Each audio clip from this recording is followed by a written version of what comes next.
Hello दोस्तों, स्वागत है आपका मेरे यूट्यूब चैनल आरएस नोट्स पर। और दोस्तों, आज हम आपके लिए नए प्रश्न लेके आए हैं जीव विज्ञान के। दोस्तों, मोस्ट इम्पोर्टेंट वीडियो है, आपको बता दे रहा हूँ। दोस्तों, इसमें ऐसे क्वेश्चन दे रखे हैं आपको जो कि पहले पिछले एग्जाम्स में हर परीक्षा में एक या दो पूछे गए हैं और आगे पूछे जा सकते हैं। तो आप एक भी क्वेश्चन मिस ना कीजिएगा, वीडियो अंत तक देखिए। तो आइए दोस्तों शुरू करें। तो पहला है, जीव विज्ञान का पिता या फादर ऑफ बायोलॉजी किसे कहा जाता है? तो ये कहा जाता है दोस्तों ऑप्शन नंबर सी, अरस्तु को जो है जीव विज्ञान का पिता कहा जाता है। ठीक है दोस्तों, साथ ही साथ कमेंट करते चलिएगा दोस्तों, और अंत में बताइएगा कि आपके कितने जवाब सही मिले। कमेंट करके जरूर बताइएगा। अगला है, जीवन का भौतिक आधार क्या है? जीवन का भौतिक आधार क्या है दोस्तों? ये है ऑप्शन नंबर डी, जीव द्रव्य जो है जीवन का भौतिक आधार है। अगला, सर्वप्रथम कोशिका का पता किसने लगाया था? तो ये लगाया था दोस्तों option number B, Robert Hooke ने जो है सर्वप्रथम कोशिका का पता लगाया था कि कोशिका नाम का भी कोई चीज होती है। अगला है, कोशिका का शक्ति केंद्र किसे कहा जाता है? कोशिका का शक्ति केंद्र किसे कहते हैं? तो ये कहते हैं दोस्तों ऑप्शन नंबर ए, माइटोकॉन्ड्रिया को जो है पावर हाउस ऑफ सेल या शक्ति केंद्र कोशिका कहते हैं माइटोकॉन्ड्रिया को।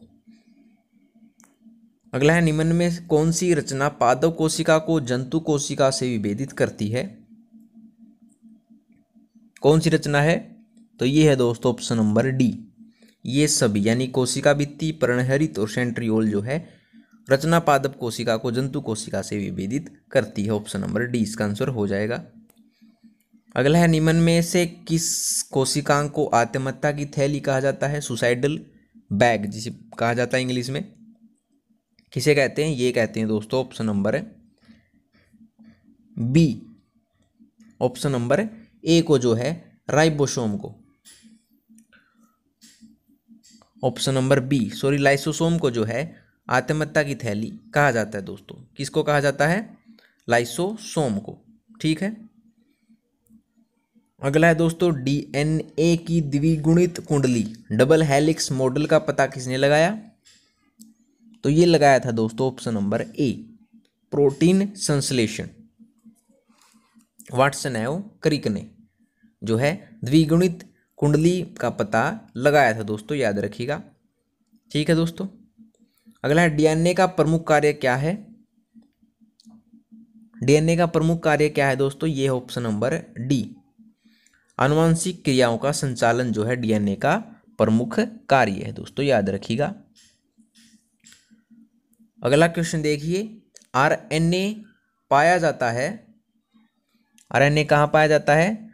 तो ये पाया जाता है दोस्तों ऑप्शन नंबर सी, कोशिका द्रव्य में जो है कोशिका द्रव्य में आरएनए पाया जाता है दोस्तों। अगला है, आनुवंशिकी का पिता किसे कहा जाता है? आनुवंशिकी का पिता कहा जाता है दोस्तों ऑप्शन नंबर सी, मेंडल को। ग्रेगर जॉन मेंडल इसका पूरा नाम है दोस्तों। आनुवंशिकी का पिता इसको कहा जाता है। अगला है, मनुष्य में गुणसूत्रों की कुल संख्या कितनी है? मनुष्य में गुणसूत्रों की कुल संख्या कितनी है दोस्तों? तो ये है ऑप्शन नंबर ए, 46। 23 जोड़े होते हैं दोस्तों इसके, 23 जोड़े, और एक जोड़े में एक गुणसूत्र पाया जाता है। तो 23 गुणा 2 46 जो है गुणसूत्रों की संख्या होगी। ठीक है दोस्तों। अगला है, निम्न में से मनुष्यों में होने वाले आनुवंशिक रोग कौन से हैं? कौन से हैं दोस्तों? तो ये है दोस्तों ऑप्शन नंबर डी, ये सभी वर्णांधता, हीमोफीलिया, टर्नर सिंड्रोम जो है मनुष्यों में होने वाले आनुवंशिक रोग हैं। ऑप्शन नंबर डी इसका आंसर हो जाएगा। अगला है, लड़का पैदा होगा कब होगा? जब दोस्तों ऑप्शन नंबर सी, XY गुणसूत्र होंगे। देखिए दोस्तों, समझिए इस बात को, जो महिला होती है उसमें होते हैं XX गुणसूत्र, ठीक है, और जो पुरुष होते हैं उसमें होता है XY गुणसूत्र। यानी कि जब XX से मिलेगा तो होगा महिला और XY से मिलेगा तो होगा लड़का। ठीक है दोस्तों, XX होगा तो लड़की, XY होगा तो लड़का। यानी लड़का पैदा होगा तो XY गुणसूत्र होंगे दोस्तों। ठीक है, ऑप्शन नंबर सी। अगला, हीमोफीलिया रोग से ग्रसित व्यक्ति में, हीमोफीलिया रोग से ग्रसित व्यक्ति में क्या होता है? तो ये होता है दोस्तों ऑप्शन नंबर बी, रक्त का बहना बंद नहीं होता है। क्या नहीं होता है? रक्त का बहना बंद नहीं होता है। अगला है, मेंढक में श्वसन किस अंग द्वारा होता है? मेंढक में श्वसन होता है दोस्तों ऑप्शन नंबर डी, त्वचा, क्लोमों और फेफड़ों से, ऑप्शन नंबर डी। ठीक है दोस्तों। अगला है, निम्न में वास्तविक मछली कौन सी है? वास्तविक मछली जो है वो है ऑप्शन नंबर सी, हिप्पोकैम्पस। ठीक है दोस्तों, हिप्पोकैम्पस जो है वास्तविक मछली है। अगला देखिए 17वां, मेंढक किस वर्ग का जंतु है? मेंढक है दोस्तों ऑप्शन नंबर बी, एम्फीबिया वर्ग का जंतु है मेंढक दोस्तों, याद रखिएगा। अगला है, स्तनियों का हृदय कितने कोष्ठ का होता है? स्तनियों का हृदय कितने कोष्ठ का होता है दोस्तों? तो ये होता है आपका ऑप्शन नंबर सी, 4 कोष्ठ का। हमारे जो है मनुष्य में जो है कितने कोष्ठ पाए जाते हैं? 4 कोष्ठ। नाम क्या है?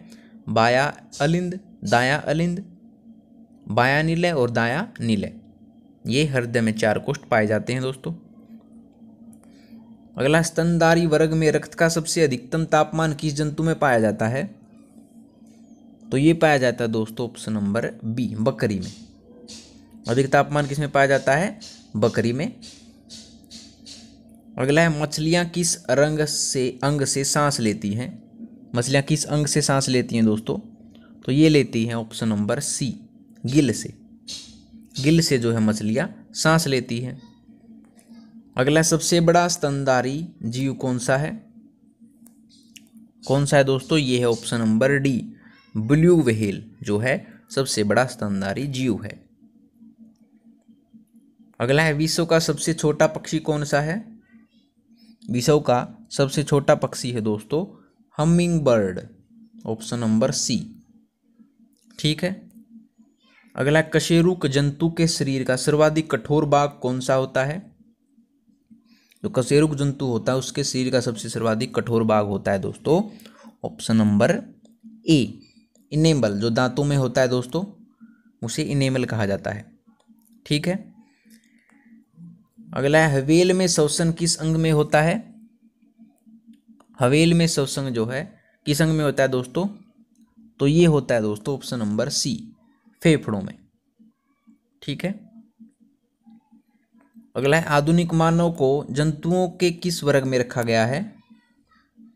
आधुनिक मानव को जंतुओं के किस वर्ग में रखा गया है? ये रखा गया है दोस्तों option number C, primates. Primates वर्ग में रखा गया है दोस्तों आधुनिक मानव को जंतुओं के। अगला है, ऊतकों के अध्ययन संबंधी विज्ञान को क्या कहा जाता है? जो ऊतकों का अध्ययन कहते हैं उस संबंधी विज्ञान को क्या कहते हैं? तो ये कहते हैं दोस्तों ऑप्शन नंबर सी, हिस्टोलॉजी। उसको क्या कहते हैं? हिस्टोलॉजी कहते हैं। अगला है, कोशिकाओं के समूह को क्या कहा जाता है? कोशिकाओं का जो समूह होता है उसको क्या कहते हैं दोस्तों? तो उसको कहते हैं दोस्तों ऑप्शन नंबर ए, ऊतक। ऊतक कहते हैं दोस्तों कोशिकाओं के समूह को। ठीक है दोस्तों, समझ लीजिए। कोशिका से बना ऊतक, ऊतक से बना है दोस्तों अंग, अंग से बना है दोस्तों अंग तंत्र। ठीक है दोस्तों। अगला है, रक्त किस प्रकार का ऊतक है?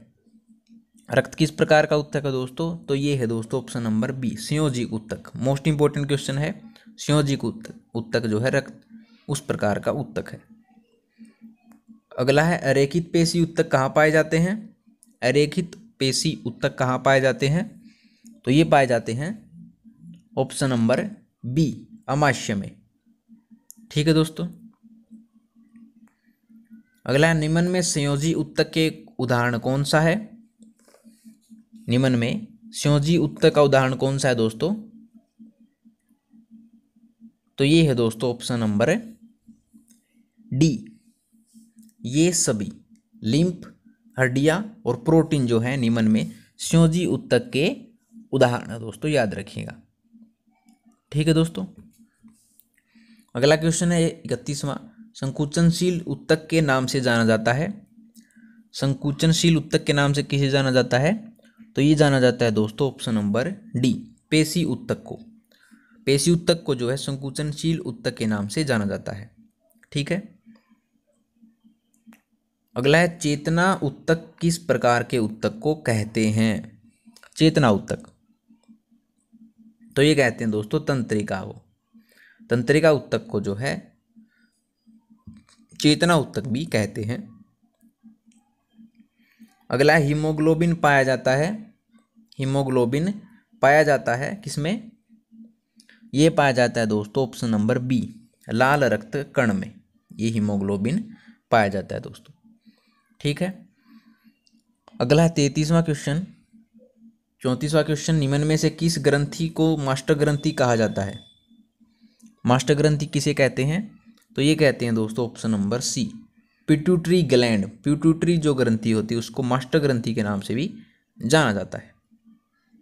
ठीक है, अगला है मानव शरीर में हड्डियों की संख्या कितनी होती है?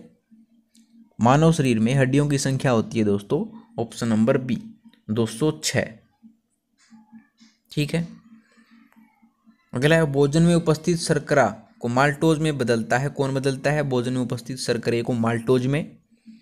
तो ये बदलता है दोस्तों ऑप्शन नंबर ए, टाइलिन। टाइलिन जो अम्ल है वो भोजन की उपस्थित शर्करे को माल्टोज में बदलता है।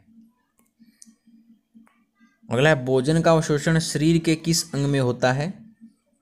भोजन का अवशोषण जो है शरीर के किस अंग में होता है? तो ये होता है दोस्तों ऑप्शन नंबर सी, छोटी आंत में। छोटी आंत में जो भोजन का अवशोषण होता है। अगला है मानव शरीर की सबसे बड़ी ग्रंथि कौन सी है? मानव शरीर की सबसे बड़ी ग्रंथि है दोस्तों ऑप्शन नंबर डी, यकृत। ठीक है दोस्तों, अगला है निम्न में इंसुलिन की कमी से उत्पन्न होने वाला रोग कौन सा है? कौन सा है दोस्तों? ये है ऑप्शन नंबर सी, डायबिटीज, जो है इंसुलिन की कमी से होने वाला रोग है। अगला है निम्न में से कौन सा पोषक पदार्थ शरीर की को त्वरित ऊर्जा प्रदान करता है? कौन सा पोषक पदार्थ है? तो ये है दोस्तों कार्बोहाइड्रेट, ऑप्शन नंबर डी। ठीक है दोस्तों, अगला है शरीर में गैसों का विनिमय किस अंग में होता है? गैसों का विनिमय किस अंग में होता है दोस्तों? तो ये होता है दोस्तों ऑप्शन नंबर बी, फेफड़े में। फेफड़े में जो है गैसों का विनिमय होता है। ठीक है, अगला है वृक्क की कार्यात्मक इकाई कौन सी है? वृक्क की कार्यात्मक इकाई है दोस्तों ऑप्शन नंबर डी, ग्लोमेरुलस जो है वृक्क की कार्यात्मक इकाई है। ठीक है दोस्तों, अगला नाइट्रोजनी उत्सर्जी पदार्थों में सबसे अधिक मात्रा में क्या पाया जाता है? तो ये पाया जाता है दोस्तों ऑप्शन नंबर डी, यूरिया। नाइट्रोजनी उत्सर्जी पदार्थों में यूरिया सबसे अधिक मात्रा में पाया जाता है। अगला है मानव शरीर में पिट्यूटरी ग्रंथि स्थित होती है। कहाँ होती है? तो ये होती है दोस्तों ऑप्शन नंबर बी, मस्तिष्क में। कहाँ होती है? मस्तिष्क में जो पिट्यूटरी ग्रंथि होती है। अगला है आँख में किस भाग के नष्ट होने पर आँखों की रोशनी समाप्त हो जाती है? किससे होती है? ये होती है कॉर्निया के नष्ट हो जाने से जो है आँखों की रोशनी समाप्त हो जाती है, याद रखिएगा। अगला है लाल रक्त का निर्माण कहाँ होता है? लाल रक्त का निर्माण कहाँ होता है दोस्तों? तो ये होता है ऑप्शन नंबर बी, लाल अस्थि मज्जा में। कहाँ होता है? लाल अस्थि मज्जा में जो लाल रक्त कण का निर्माण होता है। अगला है कशेरुक दंड में हड्डियों की कुल संख्या कितनी होती है? तो ये होती है दोस्तों ऑप्शन नंबर डी, 33। याद रखिएगा 33 जो है कशेरुक दंड में हड्डियों की संख्या होती है। अगला है शरीर की सबसे लंबी हड्डी कौन सी है? शरीर की सबसे लंबी हड्डी कौन सी है दोस्तों? तो ये है दोस्तों ऑप्शन नंबर सी, फीमर हड्डी। सबको पता है फीमर हड्डी शरीर की सबसे लंबी हड्डी है। अगला है 49वां, मानव शरीर में रक्त कहाँ शुद्ध होता है? कहाँ शुद्ध होता है? तो ये होता है ऑप्शन नंबर सी, वृक्क में। ठीक है। अगला है, मनुष्य के हृदय का संपंदन 1 मिनट में कितनी बार होता है? तो ये होता है दोस्तों ऑप्शन नंबर ए, 72 बार। ठीक है। अगला है, निम्न में से किस ब्लड ग्रुप को सर्वदाता कहा जाता है? जो सभी को ब्लड डोनेट कर सकता है, वो कौन सा ग्रुप है ब्लड का? तो ये है दोस्तों ऑप्शन नंबर डी, ओ। ओ ग्रुप जो है, वो पॉजिटिव ग्रुप जो है, सबको अपना खून दे सकता है। अगला, निम्न में से किस ब्लड ग्रुप को सर्वाग्राही कहा जाता है? यानी कौन सा ग्रुप है जो सबसे खून ले सकता है? तो ये है A B positive, option C इसका आंसर हो जाएगा, 52 का सी। अगला है, 53वां विटामिन डी का रासायनिक नाम क्या है? तो ये है दोस्तों ऑप्शन नंबर डी, कैल्सीफेरोल जो है विटामिन डी का रासायनिक नाम है, याद रखिएगा। अगला है, निम्न में कौन सा युग्म सुमेलित नहीं है? क्या दे रखा है दोस्तों? विटामिन दे रखे हैं और रासायनिक नाम दे रखा है, आपको बताना है कौन सा युग्म सुमेलित नहीं है। देखिए, विटामिन ए का रासायनिक नाम रेटिनोल है, बिल्कुल ठीक है। विटामिन सी का रासायनिक नाम एस्कोर्बिकमल है, बिल्कुल ठीक।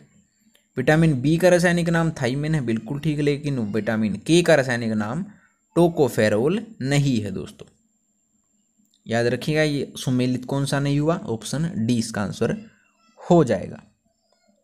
ठीक है। मानव शरीर में आयोडीन की कमी से उत्पन्न रोग कौन सा है? तो ये है दोस्तों ऑप्शन नंबर ए, ग्वाइटर जो है आयोडीन की कमी से उत्पन्न होने वाला रोग है, याद रखिएगा। अगला, निम्न में से कौन सा युग्म सुमेलित नहीं है? कौन सा युग्म सुमेलित नहीं है दोस्तों? तो ये नहीं है option number D, vitamin D की कमी से होने वाला रोग नपुंसकता नहीं है। ठीक है दोस्तों। विटामिन ए से रोग होता है रतौंधी, ठीक है। बी से बेरी, सी से स्कर्वी, ठीक है दोस्तों ये तो, लेकिन ये विटामिन डी नहीं है। अगला है, निम्न में से कौन सा विटामिन जल में घुलनशील है? कौन सा विटामिन है? तो ये है दोस्तों ऑप्शन नंबर डी, बी एवं सी, यानी कि विटामिन बी और विटामिन सी जो है जल में घुलनशील है। अगला है, शरीर में ताप का नियंत्रण करता है। ताप का नियंत्रण कौन करता है? ये करता है दोस्तों ऑप्शन नंबर ए, हाइपोथैलेमस। अगला, हीमोग्लोबिन का मुख्य कार्य क्या है?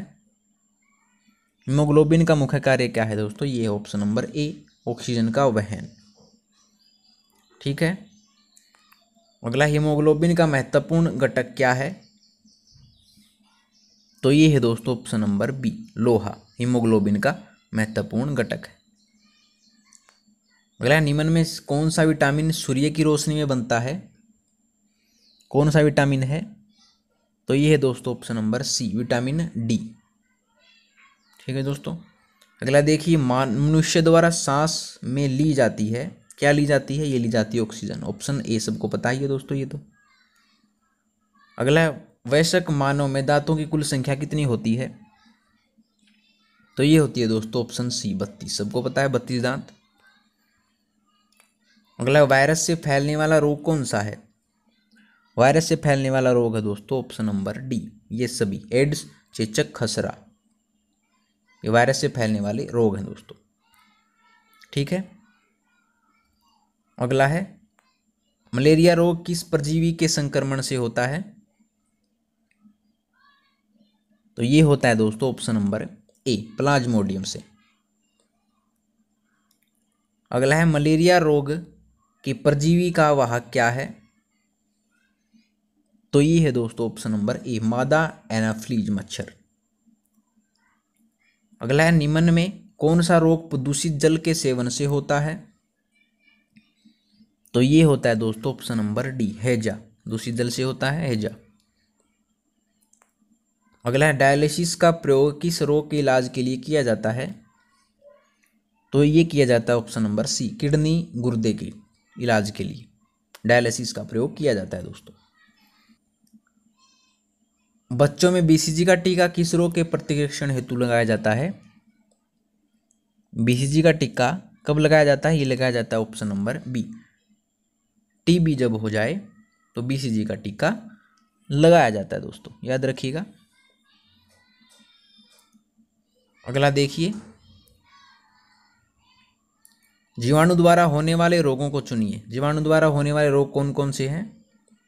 तो ये हैं दोस्तों ऑप्शन नंबर सी, यानी कि टीबी, कुष्ठ और सिफिलिस जो है जीवाणु द्वारा होने वाले रोग हैं दोस्तों, याद रखिएगा।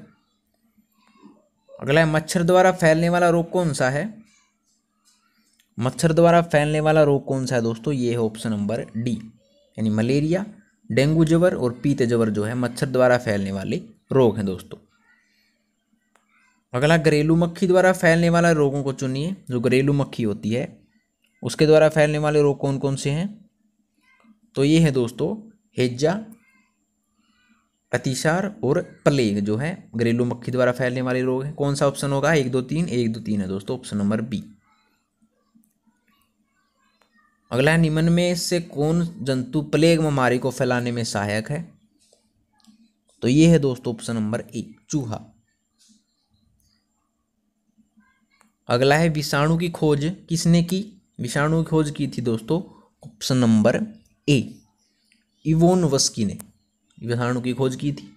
अगला, सजीव और निर्जीव के बीच की कड़ी किसे कहा जाता है? तो ये कहा जाता है दोस्तों ऑप्शन नंबर बी, वायरस को। ठीक है। अगला है, बैक्टीरिया की खोज किसने की? बैक्टीरिया की खोज किसने की थी? तो ये की थी दोस्तों option number A, Antonie van Leeuwenhoek ने। एंटोनी वॉन और ल्यूएनहोक ने।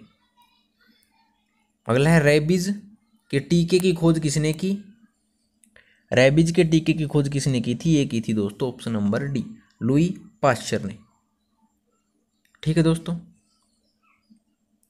अगला देखिए, टीबी के टीके की खोज किसने की? टीबी के टीके की खोज की थी दोस्तों option number C, Robert Koch ने। ठीक है दोस्तों। अगला है, निम्न में से कौन सा पौधा कवक एवं शैवाल का परस्पर संबंध दर्शाता है? कौन सा पौधा होता है ये? तो ये होता है दोस्तों लाइकेन, काई जिसे कहा जाता है, वो कवक एवं शैवाल का संबंध दर्शाता है। अगला है, निम्न में से किस पौधे की पत्ती में जड़ पाई जाती है? तो ये पाई जाती है दोस्तों ऑप्शन नंबर सी, बायोफ्लाइम में। बायोफ्लाइम जो होता है उस पौधे की पत्ती में जड़ पाई जाती है। ठीक है। अगला है, शुष्कोद्भिद लक्षण वाला पौधा कौन सा है? शुष्कोद्भिद लक्षण वाला पौधा है दोस्तों ऑप्शन नंबर ए, नागफनी। ठीक है दोस्तों। अगला, कोर्क प्राप्त होता है किससे होता है कोर्क प्राप्त? ये होता है दोस्तों ऑप्शन नंबर ए, सुबेरियन से। ठीक है। अगला है, पुष्प का नर जननांग होता है। पुष्प का नर जननांग होता है, ये होता है दोस्तों पुमंग। पुमंग कहा जाता है इसको, पुष्प के नर जननांग को। और पुष्प का मादा जननांग क्या होता है? तो ये होता है दोस्तों ऑप्शन नंबर बी, जायांग। पुमंग और जायांग। अगला है, अनिषेक फलन या पैर्थनोक्रेपी के उदाहरण हैं। तो ये है दोस्तों ऑप्शन नंबर डी, ये सभी, यानी केला, पपीता और अंगूर जो है निषेक फलन के उदाहरण हैं। अगला है, पौधों में पत्तियों द्वारा निर्मित भोजन को पौधे के अन्य भागों में कौन पहुंचाता है? तो ये पहुंचाता है दोस्तों option number B, phloem. Phloem जो है भोजन को पहुंचाता है और जाइलम जो है जल को पहुंचाता है पौधे में। ठीक है। अगला, जाइलम उत्तक का प्रमुख कार्य क्या है? जाइलम उत्तक का आ गया दोस्तों क्वेश्चन आगे, तो इसका आंसर है ऑप्शन नंबर डी, पौधों को यांत्रिक दृढ़ता प्रदान करना और जल एवं खनिज लवणों का सेवन करना, इसका कार्य है। अगला है, प्रकाश संश्लेषण क्रिया में कौन सी गैस मुक्त होती है? तो ये होती है दोस्तों ऑप्शन ए, ऑक्सीजन। ठीक है। अगला है, प्रकाश संश्लेषण की दर सबसे अधिक किस रंग के प्रकाश में होती है? तो ये होती है दोस्तों ऑप्शन नंबर बी, लाल रंग के। अगला है, प्रकाश संश्लेषण में ऊर्जा परिवर्तन का क्रम है। तो ये है दोस्तों ऑप्शन नंबर बी, प्रकाश रासायनिक। ठीक है। अगला है, क्लोरोफिल निर्माण के लिए आवश्यक तत्व है। तो ये है दोस्तों ऑप्शन नंबर बी, लोहा व मैग्नीशियम इसके निर्माण के लिए आवश्यक तत्व हैं दोस्तों लीजिए आपकी वीडियो होती है कंप्लीट।